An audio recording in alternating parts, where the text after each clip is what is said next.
Alright, this morning I'm making some comfrey balm. It's not a salve, it's a balm. And the difference between a salve and a balm is just the amount of beeswax you use. A salve is more creamier and a balm is more thicker. I like balms because they hold their structure better. And during the heat, they also will not melt so easily. But salves are wonderful too. They're just more of a creamier texture. So I've got some comfrey infused coconut oil I've made a while back.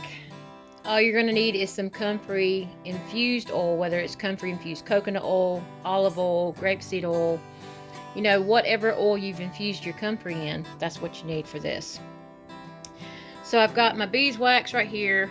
I'm going to go ahead and use up these pellets that I have because I actually have some beeswax blocks that I got from a fella out of Tennessee. He has his own bees and I want to really start using those, but I need to use up these beeswax pellets because I don't want them going bad. Well, not that they would go bad. I can't say that they would. I just want to get them used up because I've had them the longest and I don't want them to go to waste.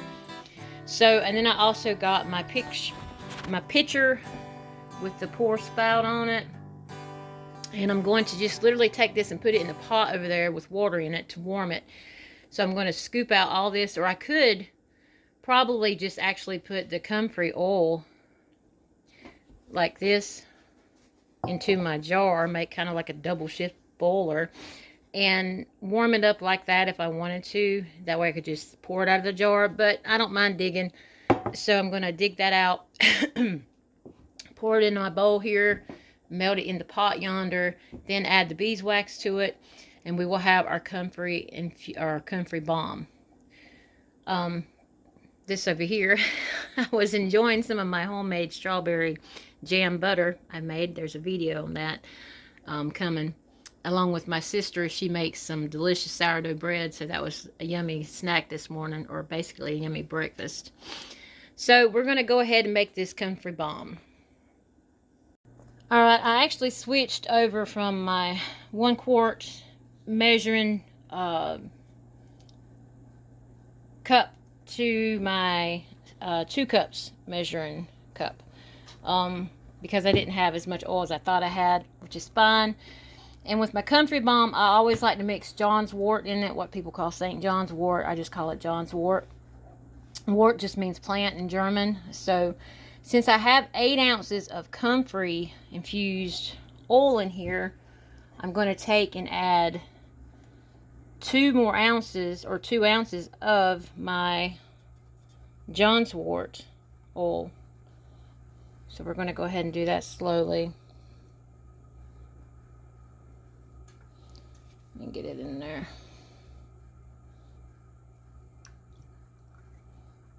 And that's about 2 ounces right about yonder. John's wort oil is really great for helping to ease pain. It is a natural uplifter as far as like the herb goes for people that suffer from like depressional seasonal weather. You know, a lot of people in wintertime get all depressed because lack of sunshine and all this and that. I'm the complete opposite. Too much sun it makes me kind of like blah. Any cloudy days, that's whenever I'm uplifted. I'm the complete opposite from most people, but you know, that's just me. But with the oil, it is also a natural pain reliever, so it will help those muscles and your aches and pains to kind of soothe that down for you. But the comfrey is a bone healing herb. It will get absorbed within the skin and it will start actually healing those places where, say if you had a broken bone before and you suffer from aches and pains from it, you put it on there long enough and it will start to heal the bones within you and the tissues and everything. And it also, if you, like, say you break your arm or something, you want to start applying comfrey balm to that area where it broke, and it will speed up the process of that bone healing way quicker than it would be just putting it in a cast or something. But the one thing about comfrey salve or comfrey balm is you don't want to put it on an open wound. You want your skin completely closed. You don't put this on an open wound. Okay? So now that we've got 8 ounces of comfrey infused, mine is coconut oil, yours could be olive oil or whatever, and also I got 2 ounces of John's wort, and that was actually infused. I'm wanting to say that's infused grapeseed oil, probably. Yeah. So we're going to take it, we're going to take our beeswax, and I always put in 2 ounces of beeswax to this amount of oil for a balm. If you wanted the salve, the more creamy in consistency, you would put in only 1 ounce of beeswax. So I'm going to put in my beeswax right now. I'm going to get my scales here, and I'm going to take my little ramekin here, and I'm going to put my ramekin on top of my scales, and I'm going to hit tear. And that's going to tear it out to be even. And then I'm going to take my beeswax. Alright, I'm going to take my beeswax and I'm going to pour it into my little ramekin here.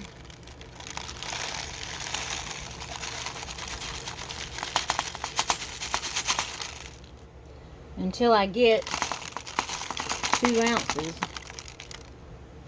And I'm going to have to go get another bag. Alright, and you know, the real world, you sometimes run out of your supplies whenever you're actually making something, so I had to go and get my big bag of beeswax right there. So I got it in at 2, it's doing something silly. It's right at 2 ounces, a little bit over, so I'm going to use that and put that in my salve over here, or balm rather, my oils. So you just dump that in there really carefully.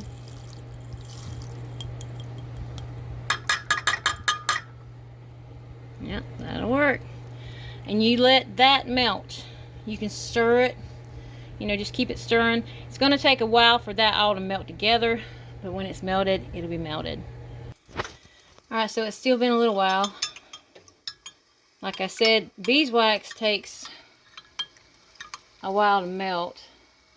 So these pellets usually go, you know, usually melt pretty quick. And I'm just amazed by looking at it. I think it's so pretty. You know, whenever you put the beeswax in your oil and you just kind of stir it around and it all comes to the top. And it just looks like a little pretty oil painting, don't it? And it might remind some of y'all of some duckweed. Like that duckweed on the pond. You know, a lot of people think that duckweed on the pond is well, it is a form of algae, but you know, that slimy algae, and it's not. Duckweed's not slimy. It's actually quite pretty on the pond. It's just a form of algae, but this ain't algae, y'all. This is beeswax. But that's what it reminds me of from a distance. But ain't that's just pretty. It really is. But that's going to melt down, and then we're going to take it off the heat, and we're going to actually add 1 essential oil to it. I've got some balsam fir, or you know, fir, it's the same thing, balsam fir, fir needle essential oil. And I'll show you the reason why I'm going to add that to this balm, to help with your bones and your like scarred tissue and stuff like that, you know, underneath your skin that you know you can't see, but you can definitely feel, especially whenever colder weather comes along. So this will help soothe those broken bone areas that mended or didn't mend right or something. You know, I'm not guaranteeing it's going to heal you completely, but I do know that herbs are the natural remedies for our bodies, and I do know that they work beyond a shadow of a doubt. I ain't a doctor, I ain't a nurse, you know, we have to be required to say the disclaimer. You know, I'm not telling you to do this. You do this at your own risk. But you do need to study before you put anything on your body. You need to study the herb. You need to make sure you ain't allergic. And if you don't know, you need to test a small area of your skin to make sure it's not irritated by that salve or that balm or whatever you're trying. So, you know, there's your precaution. You take the responsibility on yourself whenever you do this. I ain't responsible for you, but I'm showing you this. I'm trying to teach you how to make your own herbal remedies to help your bodies. Our Creator Yahuwah is the healer, and He provides His herbs from the beginning to help heal us.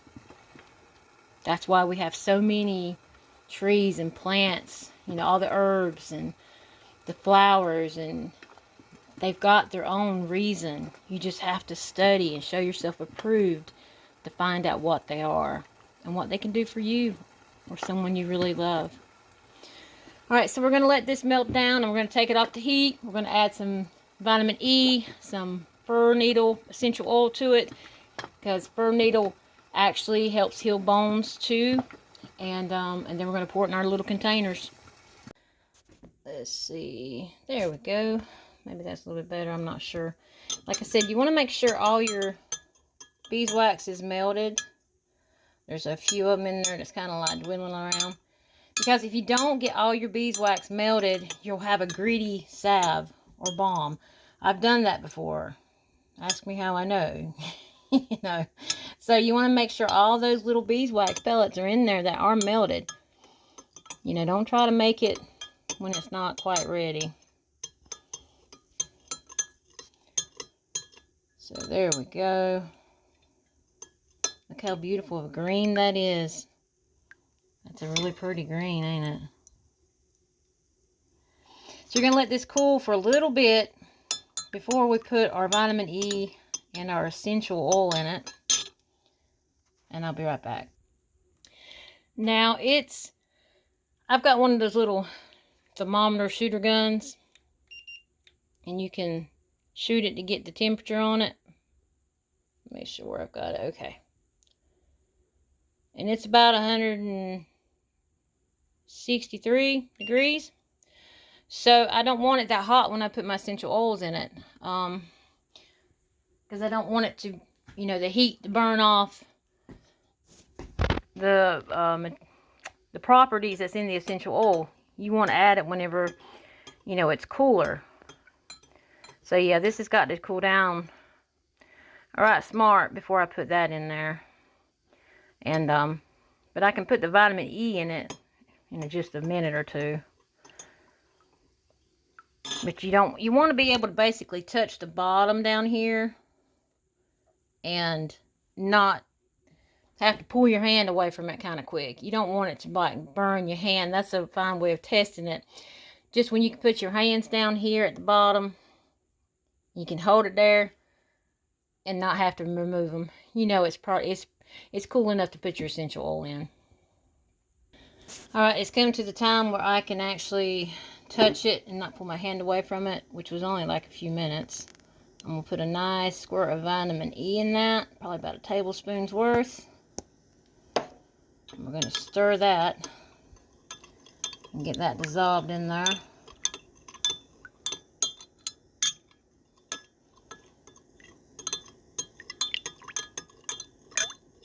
And now we're going to also add our essential oil.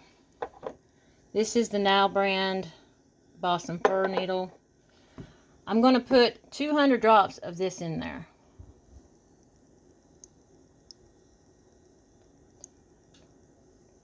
I'm not going to make y'all stay for the whole 200.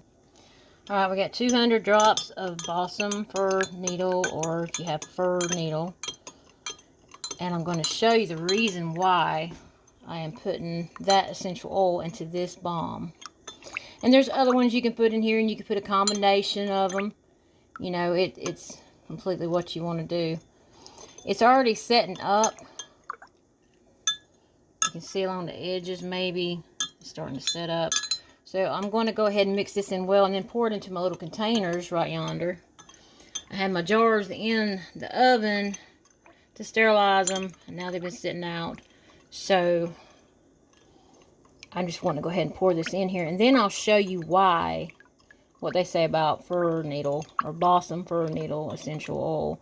But I want this well mixed in. Well mixed in.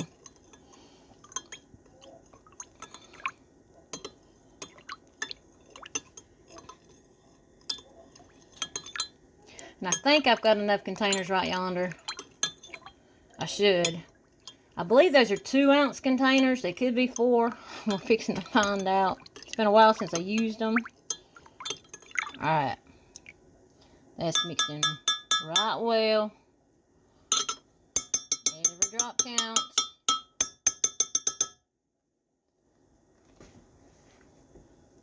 There we go. Get it in there. Okay, now we're going to take it and pour it into our containers. And I'm going to hold this just over and I'm going to watch this so I can make sure I don't spill this. And I'm going to fill it about right up to there. And these might actually be 4-ounce containers.